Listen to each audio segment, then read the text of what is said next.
Howdy folks, welcome back to the channel with Razgrees Gaming, and today we have another video for you all you replay guys who like watching replays and stuff. Sorry for the beep there, we had an issue with the computer a little bit earlier today. This is Spy God of MLG in his tier 10 American light cruiser, as they call it. Well, we'll call it a light cruiser, well, because it is. The Worcester.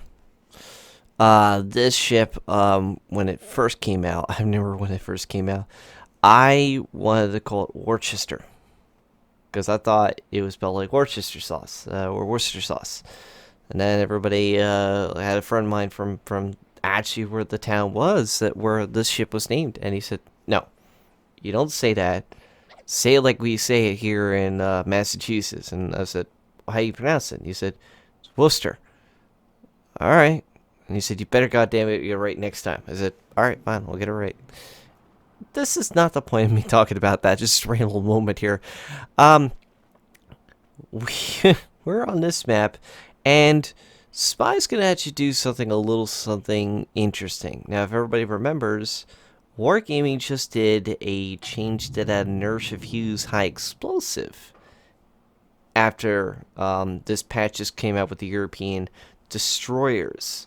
Well, let's see how the IFHE spam is going to change in this round. Hello, Daring. Contact. Now remember, what's nice about Worcester is it had those 152s that could just DACA the living hell out of the enemy. And rightfully so. There's the radar. That's gonna spot the day of daring, and because of Shima's smoke, it is basically a wall. He can't see him, and that guy can't see him because of a wall of smoke that has blocked his view. The only reason why Spy is able to see is, again, that radar is able to see past. It's like having like a windscreen blocking your path. And because that Daring just got just out of range, but that Zal had one last salvo, so that's one less ship. And Spy is very, very slowly turning his ship because he doesn't want to get hit by those torpedoes. Daring put a very nice, and thank you, opening between the two spots, and thankfully from him, that got him an opening to get out. Well, that was a quick defeat for that Daring. Hopefully he learns his lesson for the next time.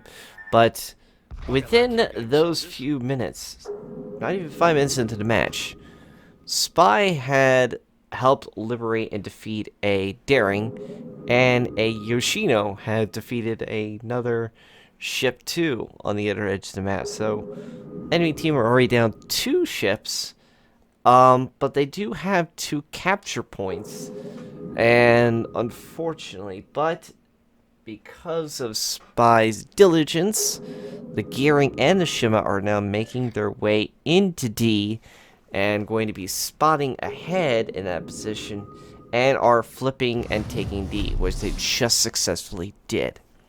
So, well, the caps are tied.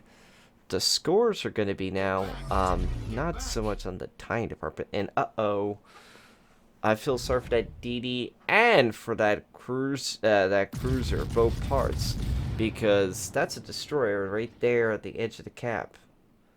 Unfortunately, I would say that destroyer might be in a bigger pickle. Yeah, he's turning around and getting the hell out of there.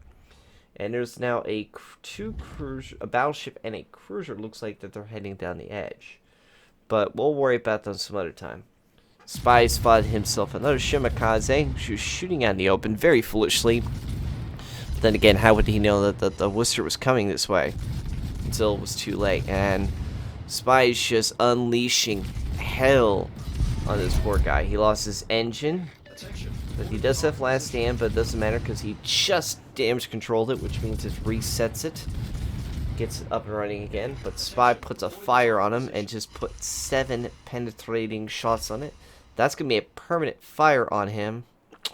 So that's an unfortunate scene of events. Yeah, Worcester isn't actually a very interesting ship. This ship does have a plethora of skills you can use. The defensive fire, because it is dual-purpose 152s. It has radar. It has 4 heals if you use Superintendent. And it has, I think, 4? Yeah, 4 hydroacoustics. And that definitely helps you out when you have to deal with enemy torpedoes coming near, like, oh, there's a destroyer nearby me, I gotta throw my Hydra out. But what really sets it apart is these guns. And look at the fire rate that's coming out of this thing. And yes, there's a lot of non-penetrations here, but it doesn't matter.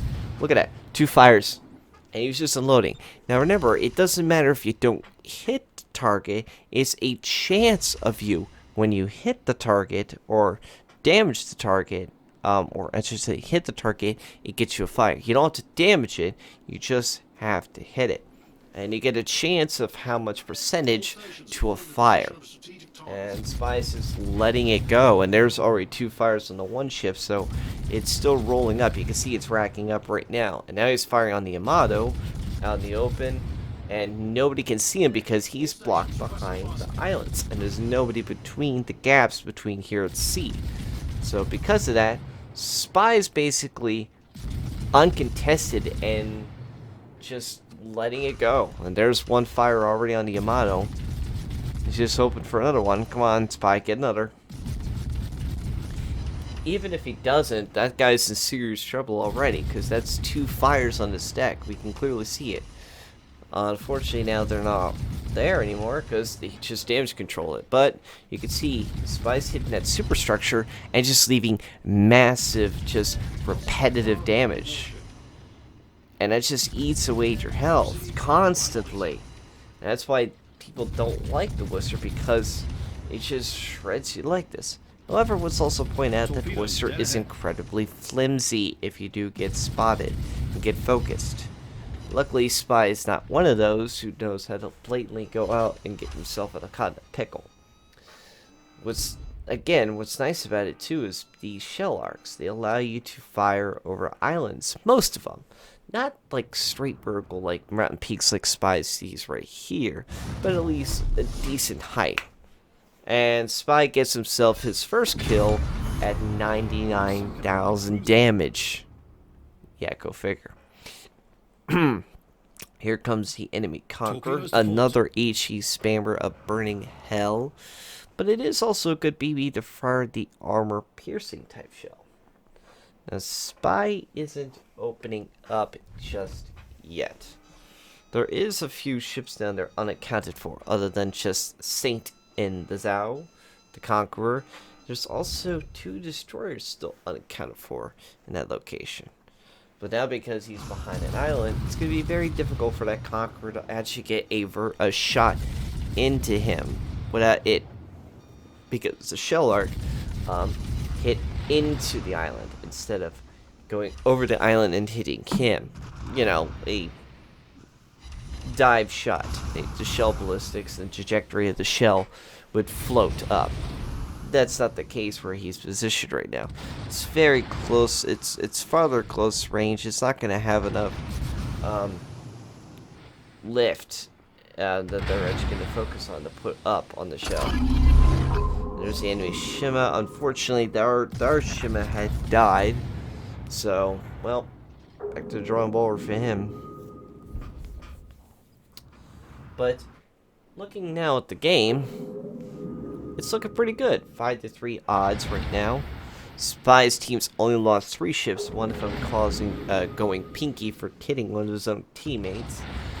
And the enemy team has only got 1, 2, 4, torpedoes astern. 6.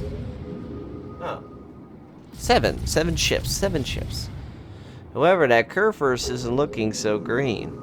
He might be the next one to go down. Sent down to JV Jones' locker, perhaps. And there's torpedoes in the water. However, they were widespread. And because of that, Spy is probably going to avoid these torpedoes, and not the Montana, unfortunately. Montana did take one.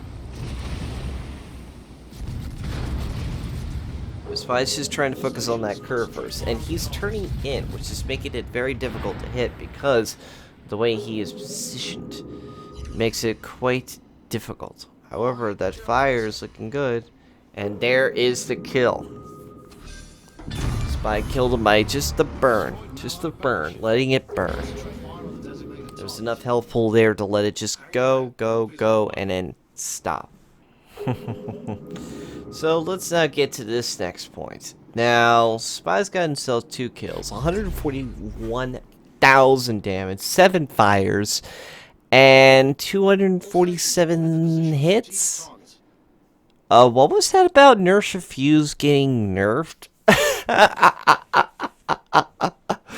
Anyway, back to it. Here comes the Conqueror on the flank, trying to push and, I guess, try to salvage something for the team right now. Unfortunately, there's a bunch of ships over here. This is a very gutsy call for him. It's not just Spy here. There's 2 battleships right here on the flank as well. And if they position themselves right, both these guys can do massive damage. Conqueror has not gotten... It's gotten nerfed quite a bit since its initial release. It doesn't have that invincible citadels it once had a long time ago. Oh, and Spy got another fire, by the way. And he is just melting this poor fool down. Look at... See all those secondary hits? All those hits? What secondaries? Oh, look at it. Even on armor piercing. Look at it. 4,000. 4,000. Oh, wait. Can we get it again? Over 4,000? There's the Witherer. So, Spies literally has taken this guy and shredded most of his health because of it. Uh-oh, here comes armor piercing. And that shot botched. There's the enemy torpedoes. Now, because he's not broadside anymore, no point playing armor piercing. Let's go back to the high explosive now, shall we? And he's already gotten his fire off him, so let's just burn him again. And Spy's just getting around there, but there's a destroyer sitting in A, because you guys can see the cast slipping. But look at the ships now. There's only 3 left. There's just... okay, 2 left.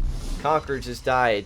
And now there's the Shima, which, thanks to Spy actually having that radar. Oh, and he just was about to reset it, and he took the cap just in the nick of time. Well, sorry, Shima. Even though you got that, doesn't mean that you're going to actually salvage your team here. You good try, good sir. And there's Spy's Confederate. And I think he's about to get another kill. Yep, there it is. And that's the end of that match. So Spy gets out of that match in that chaotic quick of a match. I mean, seriously, it was speedy. Spy comes out of that match with 213,000 damage, 394 hits, 3 kills, 9 fires, with a Confederate high caliber, incapacitations with a 500,000 credits profit. Sorry, earned in one match here on Northern Lights. Holy Toledo, Spy. And by the way, guys, you're wondering what the time was in that match? 13 minutes, 4 seconds. Now, I've seen faster, trust me. I've been through a couple of fast matches, but that was a pretty quick one. Their team definitely deflated, and Spy's team actually, even though there was a couple people that got deleted, there was a couple level head players who knew exactly where to position themselves and actually get the right moves. Well done to Spy's team, and congratulations, Spy, being top of the leaderboards as well. Thank you guys for watching this video. If you guys have your own, please submit your replays in. Feel free via the Discord or via the email description down below. As always, take care of yourselves and hope to see you all in the next video. Have a good time.